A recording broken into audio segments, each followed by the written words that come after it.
That's how people transform. They hit an obstacle of some sort that just blows them into pieces. They go down into the depths, into the abyss, and they live down there for a while, and it's not pleasant. And maybe they learn something while they're down there, if they're lucky, and they get back up. And that's the story of human development.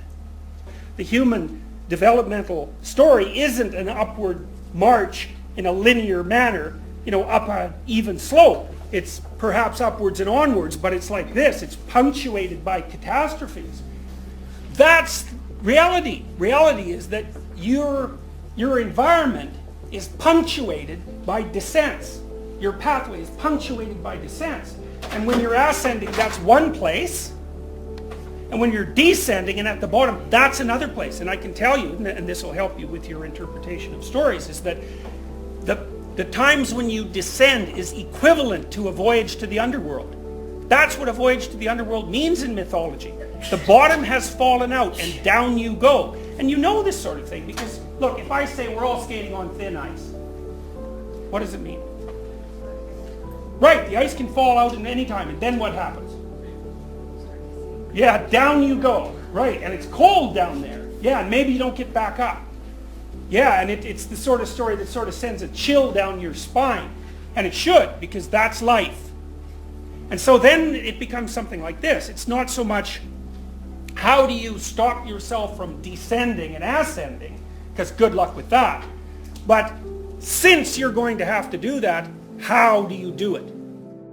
So one of the things you see, for example, in all of the major trends of religious thinking all around the world, and I talk about religious thinking because those are the deepest kinds of stories. That's really what makes them religious, by the way. It's always the same message. Life is suffering. And the reason for that is because we skate on thin ice. Okay, and you can say, well, we should thicken up the damn ice, and fair enough, right, definitely. But you should also prepare yourself to swim so that when you fall in, you don't die. So you wake up in the morning and you think, there's a bunch of things I should do. Or there's some things I should do next week. Or there's some things I should do with my life. Yes? That's a common thought? Does anyone not think that way? Okay, so if you're not thinking that way, you end up pretty depressed because then you think, well, there's nothing I should do with my life. And that's not such a happy thought because life is hard, and then if there's nothing to do with it, well, all you're there stuck with is a bunch of suffering, and that doesn't seem like a very good idea. Okay, so then you might say, well, what exactly does should mean?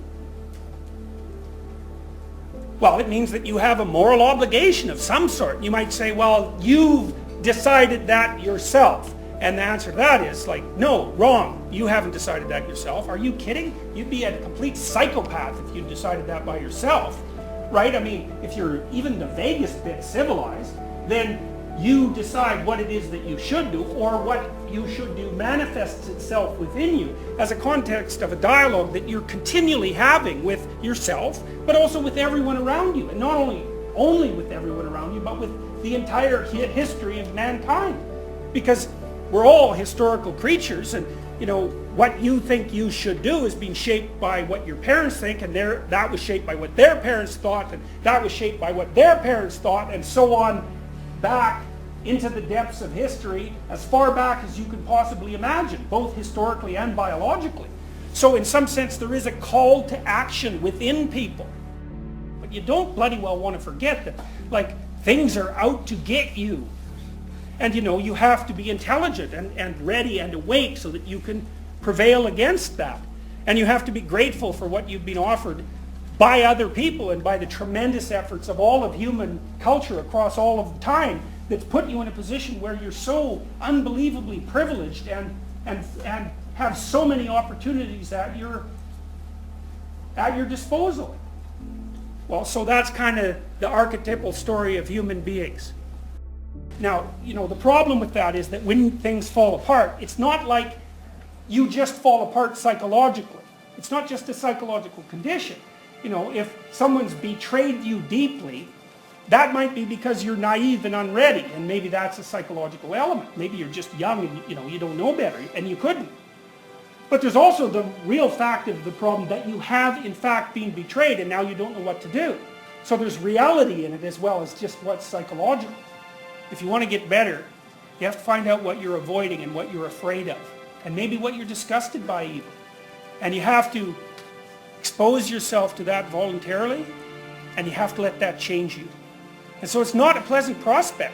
I mean, it's not dancing through a field of daisies, right, with music playing. And it's not follow your bliss, you know.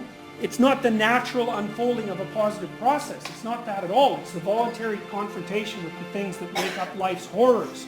But what's interesting about it is that there's an idea there that lurks under the surface archetypally, and that is, there's a lot more to you than meets the eye. But it won't be released unless it has to. And so you're not going to even figure out what it is until you put yourself in peril. And that's exactly right, because